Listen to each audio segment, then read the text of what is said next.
Be ready. 10 seconds to go.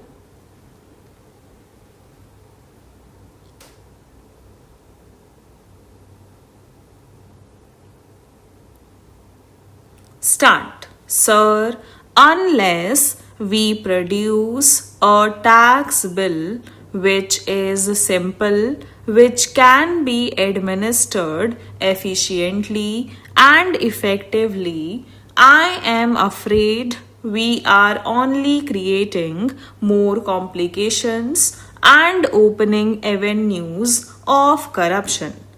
I am sorry to say our legislations are always drafted in a manner which will give discretionary power to some people. I can submit a general argument that every discretionary power vested with any government official is always used in favor of the influential, and the rich. Poor man will not be able to reach that official. So, there should be a law which gives minimum discretion to officials. Professor Kaldor himself says that the three prime considerations that should be taken into account in framing an effective tax system are equity, economic effects, and administrative efficiency. But our present taxation system is neither equitable nor administratively efficient, and the economic effects are disastrous for all to see. My humble submission is that even at this stage, the Direct Taxes Amendment Bill should be kept in abeyance, and a select committee should be formed by a motion from the finance minister himself. Nothing would be lost, I can assure you. There is no hurry. Only people in a hurry will be those in the department who want to push it in a hurry because of various provisions in the bill about which I need not say anything. My humble request is that if we want to rationalize the tax system, the direct amendment bill needs to be redrafted. Sir, on the corporation tax, we had great hopes that the tax will be more effectively collected. But what do we find now? There are ad hoc and arbitrary deletions, disallowances, and additions by the income tax authorities. You promised a simple tax bill. In the long term fiscal policy, now we had a bill which is not simple. Again, we are told now that this bill will be amended.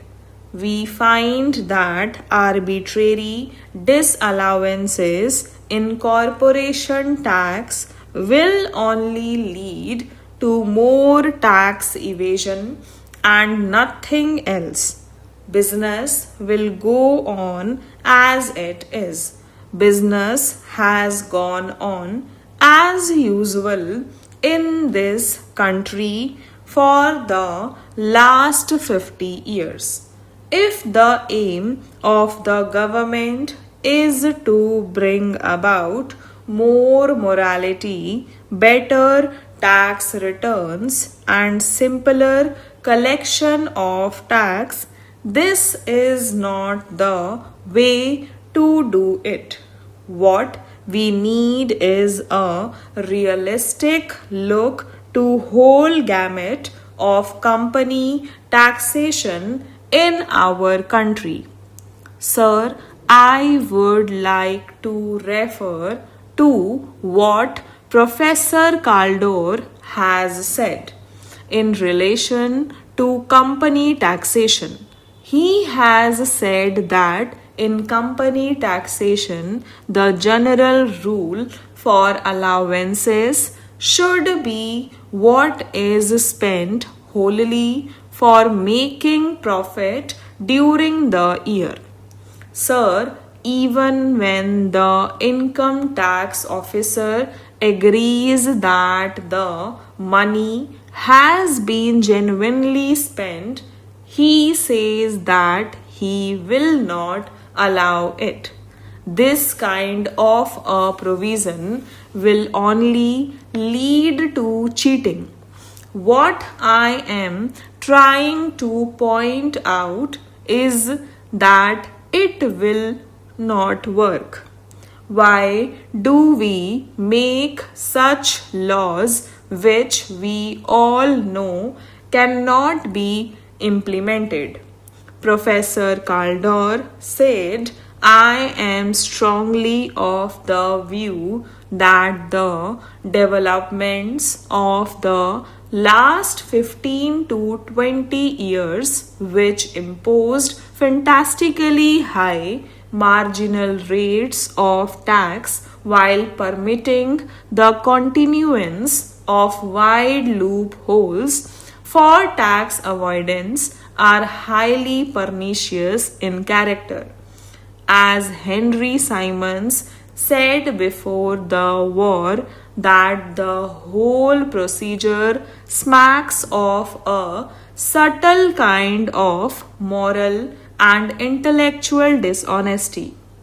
One senses here a grand scheme of deception whereby enormous surtaxes are voted in exchange for promises that they will not be made effective.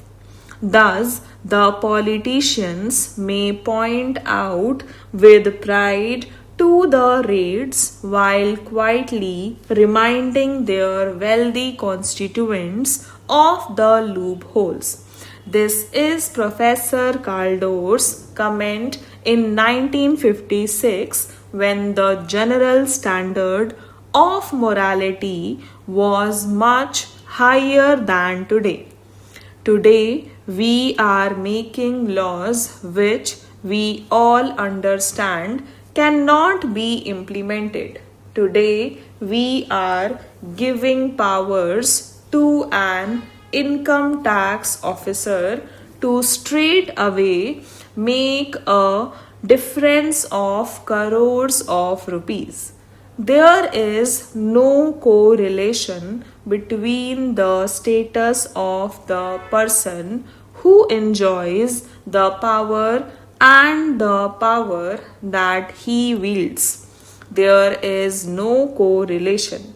An excise official has got the power to make a difference of profitability of crores of rupees.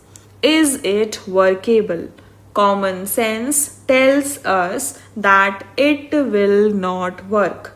My humble submission to the Honorable Minister is that the rationalization of tax structure should be done in such a manner that takes into account all these things. Professor Caldor's report is with the government. It is on the Indian tax system. Some of the things which we have, code number, GIR number, etc., are according to this report. We have taken all the points, all the additional regulations suggested by Professor Caldor we have put, but the pitfalls we have not seen. By marginally changing the rate of tax, the benefit to the dishonest taxpayers can be substantially reduced. We can get more honest taxpayers. Ultimately, no citizen is dishonest, but the law should be made such where the honest get priority over the dishonest.